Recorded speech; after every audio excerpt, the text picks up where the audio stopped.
Oi, gente, é muito gratificante para mim, minha querida amiga, meu querido amigo, estar aqui com vocês para compartilhar uma mensagem muito edificante, uma mensagem muito especial, uma mensagem que fortalece a nossa caminhada cristã nessa vida, uma mensagem que nos aproxima mais de Deus. E nesse momento, eu faço um convite para você, que você compartilhe essa mensagem com a tua família, com teus amigos, com teus vizinhos e também no seu trabalho. Que Deus abençoe grandemente. E desde já faço um convite para você se inscrever no canal, ativar o sininho, para que essa mensagem chegue a mais pessoas. Assim o YouTube vai entender que essa mensagem é relevante e assim vai indicar para mais pessoas. Então seja bem-vindo, seja bem-vinda para a nossa mensagem de hoje. Eu gostaria de iniciar a mensagem de hoje falando para vocês que certa vez, contando a história de um jovem, certa vez um rapaz de 20 anos de idade, ele se aproximou de um pastor e falou exatamente assim. Ele disse: pastor, eu acho que eu não estou convertido. Constantemente eu sinto vontade de pecar. A minha vida é um permanente conflito. Quero servir a Jesus, mas ao mesmo tempo eu sinto vontade de fazer coisas erradas. Então aquele rapaz, meus amigos, ele perguntou para o pastor: pastor, será que tem solução para mim? Meus amigos, aquele rapaz era um empresário bem-sucedido, mas o problema que aquele jovem enfrentava é o mesmo hoje para todos os homens, mulheres, jovens e adultos, ricos e pobres, que vivem neste mundo.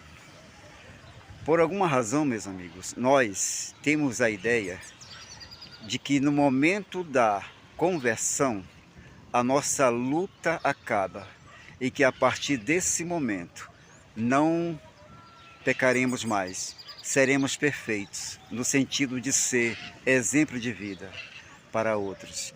Mas por que é que a partir do momento que nos entregamos a Cristo, a nossa luta se torna maior e o conflito, meus queridos, aumenta? Antes de mais nada, nós temos que entender o que acontece no momento da conversão. Muitas pessoas têm a ideia de que na hora da conversão, de sua conversão, Deus tira de nós a natureza pecaminosa e a joga fora para sempre, colocando em substituição a nova natureza, que gosta de amar e obedecer. Isto não é completamente verdade. Seria maravilhoso se fosse assim, já que nunca mais teríamos vontade de pecar, não é verdade? A fonte da concupiscência e das paixões deste mundo não existiria mais. Em consequência, nossa vida seria como a de Adão e Eva, antes da queda. Infelizmente, não é assim que acontecem as coisas. Ao converter-nos, Deus coloca dentro de nós, meus amigos, uma nova natureza, a natureza de Cristo. Mas o que acontece com a velha natureza pecaminosa? A natureza de lobo, ela não sai de nós, como muitos imaginam. Ela fica aí, agonizante, aquela parte que em cada um de nós gosta de pecar, foi esmagada e mortalmente ferida, afirma o apóstolo Paulo. E agora? Agora passamos a ser pessoas com duas naturezas. A natureza de Cristo, nova, recém-implantada, e a velha natureza pecaminosa, esmagada e mortalmente ferida, mas que ainda continua dentro de nós. O ideal seria que a velha natureza, meus amigos, permanecesse sempre mortalmente ferida. Mas essa situação não é definitiva, é circunstancial. Na primeira oportunidade que a velha natureza receber alimento, ela ressuscitará, e se ela continuar sendo alimentada, meus amigos, ela recuperará completamente as forças e lutará para expulsar de nossa vida a nova natureza de Cristo. É exatamente por isso que depois da conversão, a nossa luta, meus amigos, aumenta. Existe muito mais conflito num homem e numa mulher depois de sua conversão do que antes dela. Você está surpreso? Tente entender o que eu estou dizendo. Depois de aceitar Jesus, você pode esperar maior luta em seu coração, um conflito interno que muitas vezes o levará ao desespero, se você não parar a fim de entender o problema. O assunto é simples, o homem, meus queridos, sem Cristo, tem uma só natureza, a natureza com que nasceu. E essa natureza faz as coisas erradas na hora que deseja. Não existe ninguém para se opor. Não existe luta, não há conflito. Mas você entregou a sua vida a Cristo. Você experimentou o milagre da conversão. Você tem agora uma nova natureza e ela se opõe à velha natureza. Você entende? Você entende porque a vida do homem não convertido pode parecer mais leve? Ele só tem uma natureza e ela assume o controle da vida, sem oposição. Mas logo depois da conversão, quando o homem pensa que a velha natureza foi embora, o homem descobre, meus queridos, que ela continua dentro dele e o conflito começa. Ele tem duas naturezas e as duas estão lutando uma contra a outra. Você conhece a história do apóstolo Paulo? Houve um momento em sua vida em que ele chegou à beira da loucura. Na sua carta aos cristãos de Roma, Paulo diz: eu não entendo o que eu faço, porque não faço o que eu gostaria de fazer. Ao contrário, faço justamente aquilo que odeio. E isto mostra que, de fato, já não sou eu quem faz isso, mas o pecado que vive em mim. Assim, eu sei que é isto que acontece comigo. Dentro de mim, sei que gosto da lei de Deus, mas vejo que uma lei diferente que age em meu corpo, uma lei que luta contra aquela que minha mente aprova. Você entendeu? Meu amigo e minha amiga, duas naturezas, duas forças lutando dentro do apóstolo Paulo. Um conflito que o levou ao desespero, porque no verso seguinte ele clama: que situação terrível é esta em que eu estou? Quem é que me livrará da minha escravidão? A esta mortífera natureza interior. Então, meus amigos, agora pergunto: no momento em que Paulo escreveu a carta aos Romanos, ele estava ou não estava convertido? Claro que ele estava.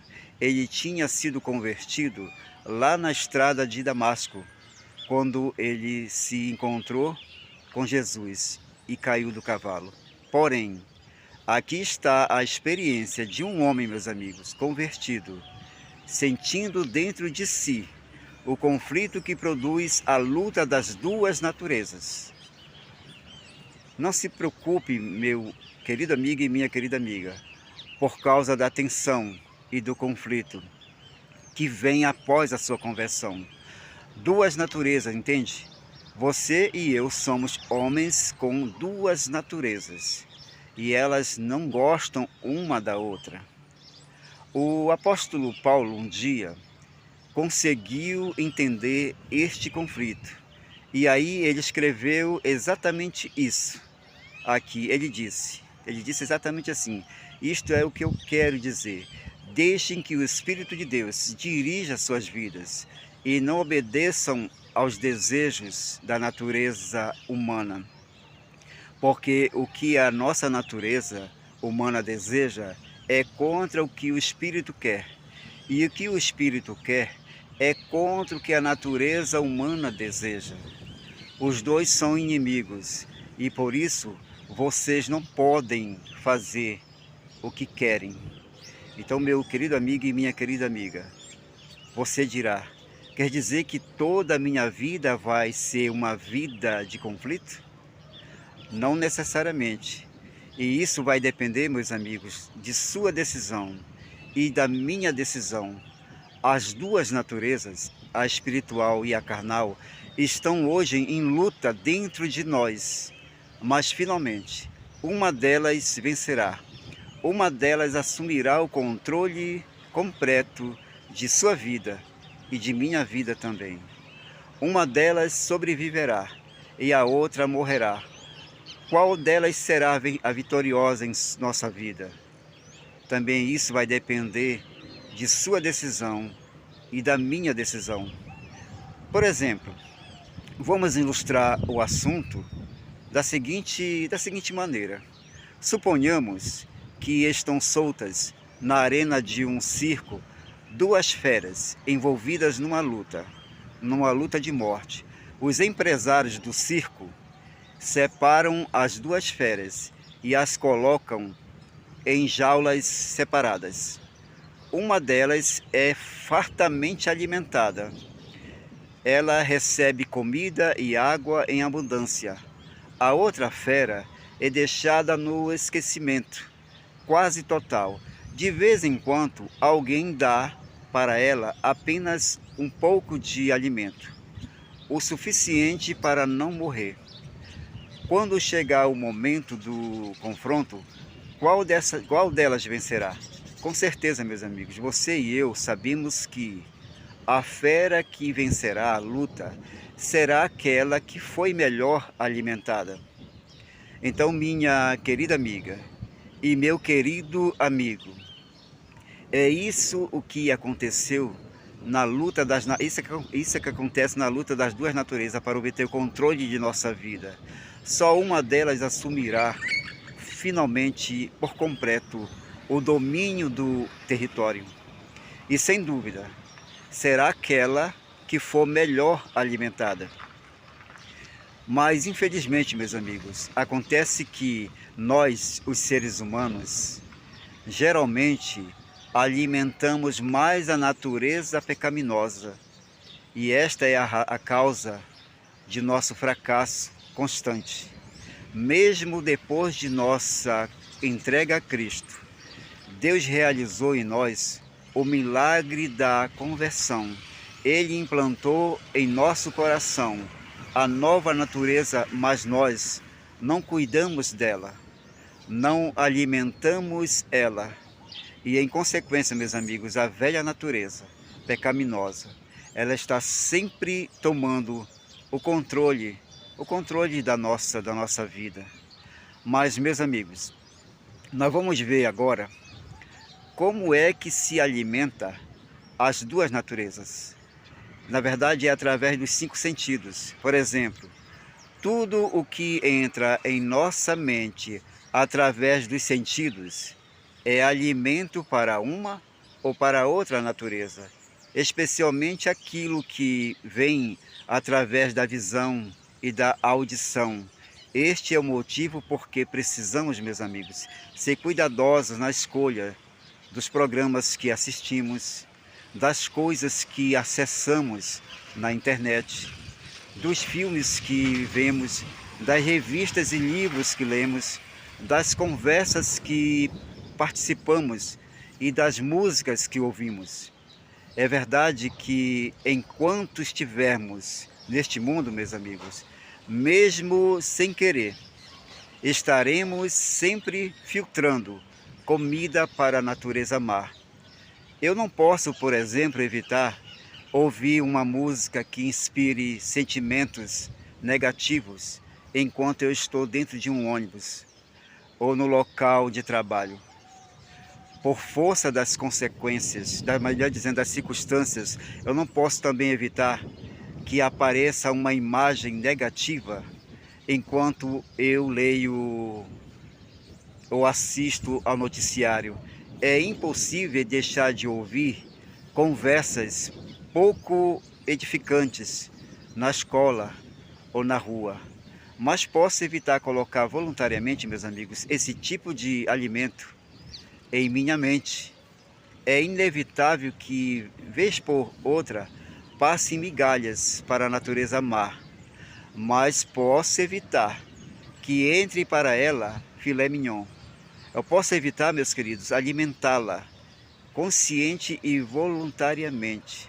Na realidade, meus amigos, a nossa vitória e a nossa felicidade na vida cristã, elas dependem de certo modo de aprendermos a conviver com ambas as naturezas.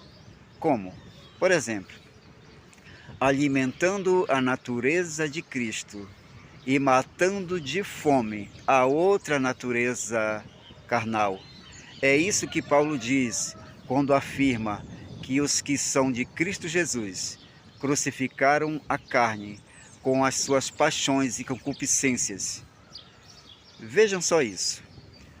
Nos tempos de Cristo, quando um homem era crucificado, ele era declarado legalmente executado e morto. Mas na realidade, ele continuava vivo na cruz, sofrendo e agonizando. Às vezes, os parentes ou amigos vinham à noite e resgatavam o corpo do executado.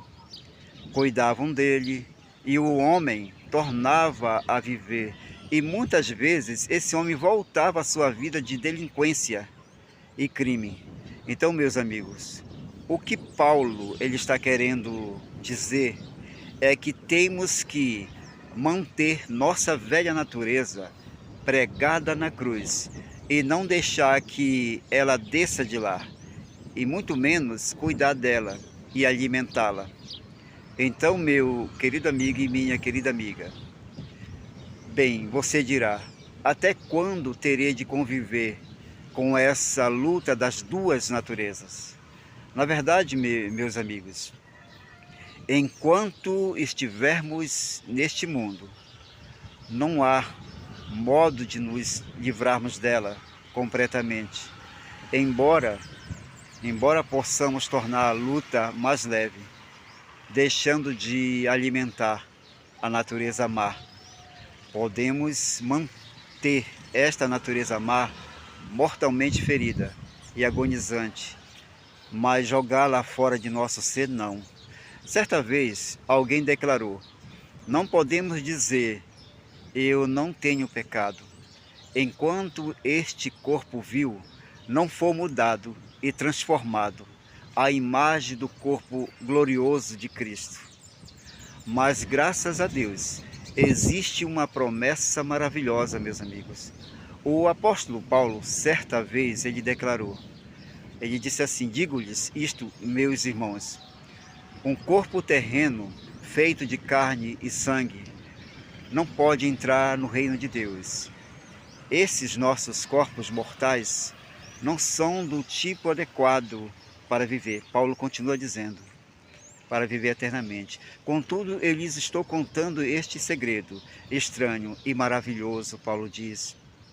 Paulo continua dizendo, nem todos nós morreremos, porém todos receberemos, vejam só, novos corpos. Tudo acontecerá num instante, no piscar de olhos, quando for tocada a última trombeta, porque virá do céu um toque de trombeta. E todos os cristãos que já morreram, de repente, voltarão à vida com novos corpos que nunca mais morrerão. Então nós, que ainda estivermos vivos, também receberemos de súbito novos corpos, porque os nossos corpos terrenos, os que temos agora e que são mortais, serão transformados em corpos celestiais, que não podem pecar, mas viverão para sempre. Quando isso acontecer, finalmente, se tornará verdadeira esta escritura que diz assim: a morte foi tragada na vitória. Ó morte, onde está agora a tua vitória? Onde está o teu aguilhão? Porque o pecado, o aguilhão que causa a morte, terá desaparecido completamente. Meu querido amigo, minha querida amiga, não é isto maravilhoso, meus amigos? Um novo corpo, sem natureza pecaminosa. Finalmente, Deus arrancará a velha natureza de nós e a jogará fora para sempre. Aí sim, não haverá mais luta, mais conflito interior, mais vontade de pecar. Tornaremos a ser homens e mulheres com uma só natureza. A natureza, meus amigos, de Cristo, perfeita, e que se deleita em amar e obedecer e andar nos caminhos de Deus. Então, minha querida amiga e meu querido amigo, enquanto esse dia não chegar, vamos aprender a conviver com a velha natureza, matando ela de fome, desnutrindo ela, e vamos seguir sempre firme, alimentando constantemente a nova natureza, a natureza de Cristo. Esse foi o segredo, meus amigos, que descobriu um dia o apóstolo Paulo. Alguns anos depois de escrever o desesperado capítulo aos Romanos, Paulo escreveu aos Filipenses, dizendo: E agora, irmãos, ao terminar esta carta, quero dizer-lhes mais uma coisa. Firmem seus pensamentos naquilo que é verdadeiro, bom e direito. Pensem em coisas que sejam puras e agradáveis. O apóstolo Paulo, ele está falando do alimento da nova natureza, meus amigos. Você percebe? Ele tinha descoberto o segredo da vida vitoriosa. Ele não alimentava mais a natureza velha, mas a natureza de Cristo tinha assumido agora o controle da vida de Paulo.